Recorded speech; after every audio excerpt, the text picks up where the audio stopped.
Welcome to the 700 Club. Today we open with some bad news. The worst is yet to come. Global inflation is expected to peak at 9.5% this year. Here in the U.S., inflation is soaring, paychecks are shrinking, and prices skyrocketing. The new Consumer Price Index out today show prices up higher than expected at 8.2% on an annual rate. The threat of a major rail strike is also looming again. Still, President Biden continues to deny the economy is in a recession. Heather Sells reports. Fears about the U.S. and global economy have flared this week with fresh reports of inflation and grim warnings from the International Monetary Fund about global recession. In short, the worst is yet to come. And for many people, 2023 will feel like a recession. Global inflation is expected to peak at 9.5% this year. And that is threatening to stall the European, Chinese, and U.S. economies. Some economists, like Stephen Moore, say the U.S. is already in a recession. We had the first 6 months of the year, the economy contracted. That's the very definition of a recession. And I define this as a recession, a cost of living recession, where Americans are just getting pounded. Earlier in the week, the president sought to play down concerns. I don't think there will be a recession. If it is, it'll be a very slight recession. We're in a better position than any other major country in the world, economically and politically. Americans, however, know otherwise. As inflation soars, their paychecks are shrinking alongside their retirement accounts. The Federal Reserve has taken extraordinary measures to curb rising prices. It has increased short-term interest rates by 3 points since March, hoping to tamp down the highest inflation since the early 1980s. And it is expected to hike them again when it meets November 1st. On top of all this, the threat of the first major U.S. rail strike in 30 years is back, right as the holidays approach, and that could further cripple supply chains. Gallup and other polls show that heading into the midterm elections, Americans are most concerned about the economy and inflation in particular. And those concerns could influence who controls both the House and the Senate. Heather Sells, CBN News.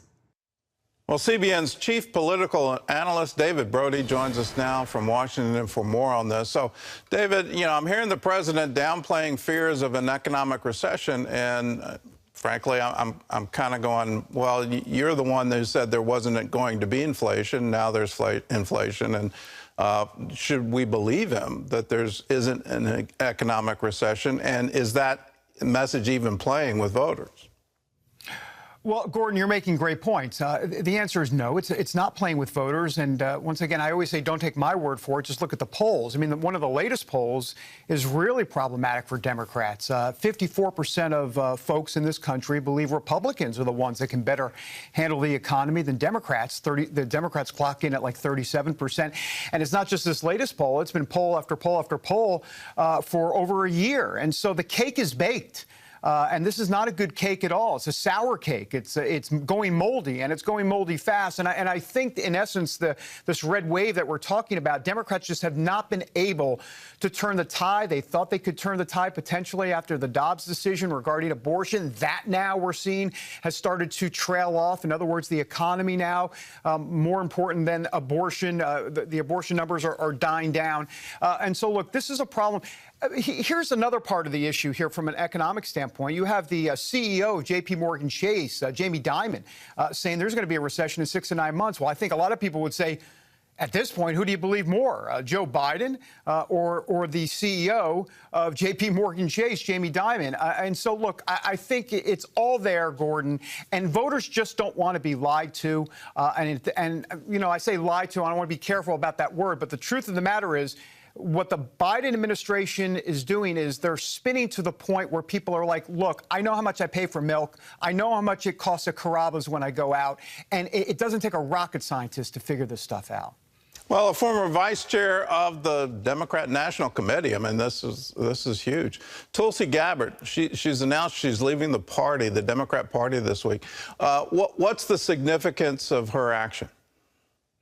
Well, I think she's a microcosm of what's happening to the Democrat Party writ large. I mean, they're losing voters all over the place, and we can get into that in a moment. But as it relates to Tulsi Gabbard, I mean, look, the problem here is that it's not so much that Tulsi Gabbard has left the party, it's that the Democrat Party really has left her. And I know that sounds like a trite line, but it really is true. I mean, the Democrat Party has moved so far away from what they used to be. I mean, think about it. Bill Clinton today, if Bill Clinton were running the Democrat Party, he would not win the nomination.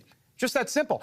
The Democrats are not in a position to elect at the time, moderate Southern governor from Arkansas back in the 90s. It wouldn't happen today. You know, there used to be Bernie Sanders and maybe one or two other socialists back in the 90s and 2000s. And so now you've got 10 to 12 at least. Folks that are self-proclaimed socialists in Congress saying, way to go, this is the way forward. So this is how far the Democrat Party has moved, and Tulsi Gabbard is just really the beginning, the kind of the tip of the iceberg, if you will. Well, you've reported on how traditionally Democrat voters are now turning away from the party. What's behind that move? And I guess more importantly, how will it affect the midterms? Well, I think what's happening, with all due respect, I guess, to the Democrat Party, but the pandering has caught up with the Democrats. They have taken Hispanics for granted. They've taken the black vote for granted. Quite frankly, Republicans had done the same for a long time with evangelicals.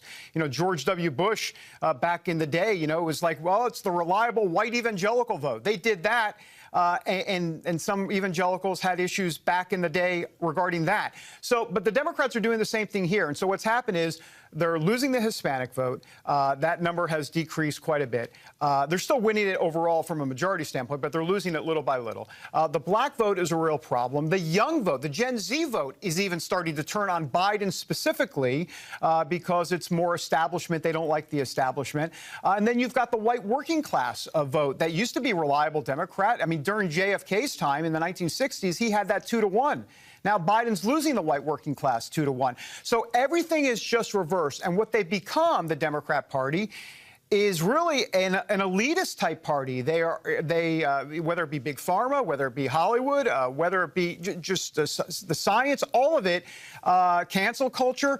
It's just even gender identity. I mean, Tulsi Gabbard said something very interesting, and I think it plays to this great realignment that you're asking me about, which is the word truth. You know, I think ultimately people want truth. And Tulsi Gabbard said the Democrat Party, where is truth when it comes to the Democrats? And I think that has been something that voters have caught on to here. Well, let me turn it around the other side and ask the same question on the Republican side in terms of where is truth. Aren't we in danger on both parties that extremists within the party? So, you know, we've talked about the Democrats going socialist, but on the Republican side, good grief, you've got bison-headed shamans invading the Capitol and trying to pray. It's just, you look at that and you go, you got to be kidding me. And, you know, the rise of white supremacy or white nationalism, you know, a lot of that is a political talking point, but behind it, there's some very real movements. And you go, well, wait a minute, I don't want to be a part of that either. Is this a time where maybe a third party emerges that because the two parties have gotten too extreme?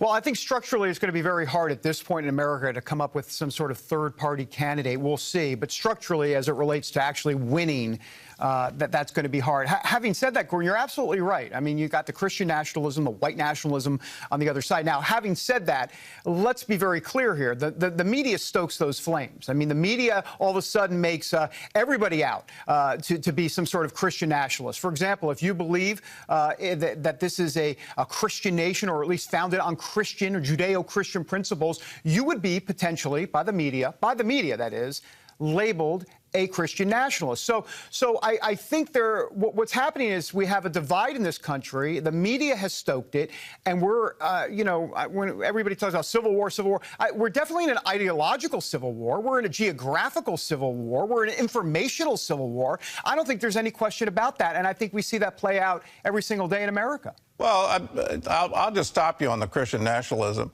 I was taught history at Yale University. I'm a history major.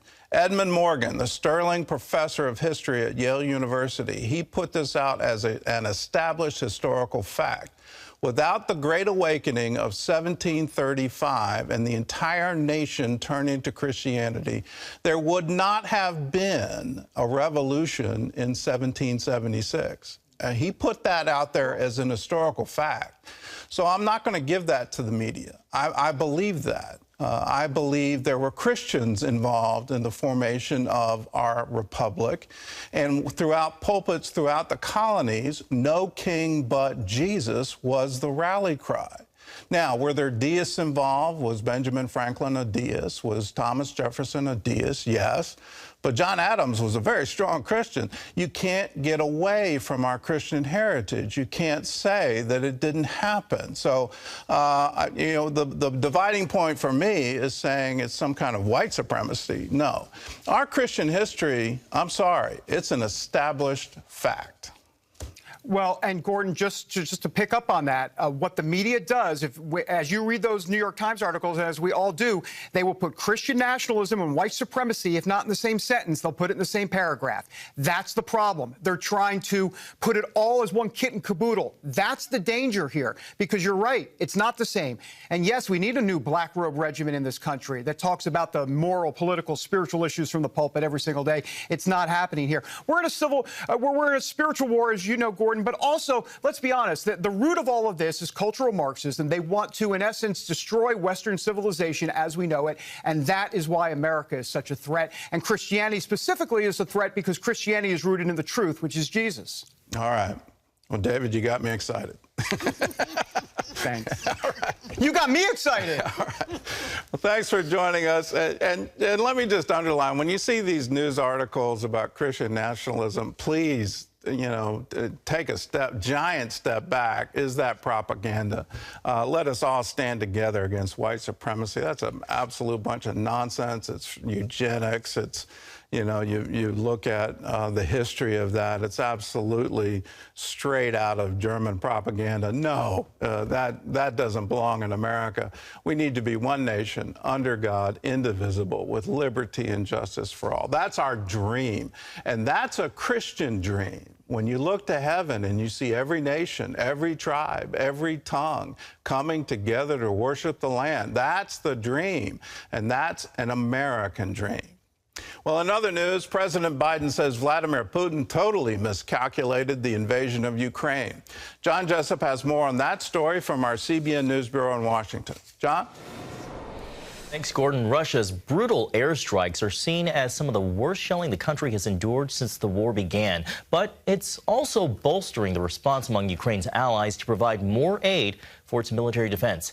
CBN's Matt Galka explains how the United States and other countries are responding.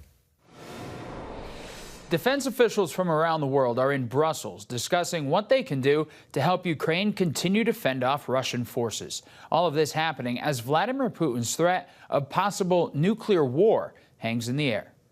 I think he thought he was going to be welcomed with open arms, that this has been the home of Mother Russia in Kyiv, and he was going to be welcomed, and I think he just totally miscalculated. President Biden told CNN he thought Russian President Putin completely underestimated how war with Ukraine would go as battle between the two countries continues into the 8th month. The president added he believes Putin was a, quote, rational actor who had irrational objectives. He also clarified his comments about Armageddon as Russia continues to threaten the use of a tactical nuclear weapon.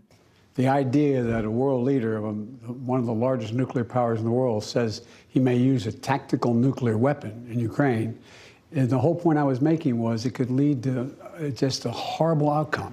And not because anybody intends to turn it into a world war or anything, but it just, once you use a nuclear weapon, the mistakes that can be made, the miscalculations, who knows what would happen. The comments come as the war seems to be intensifying.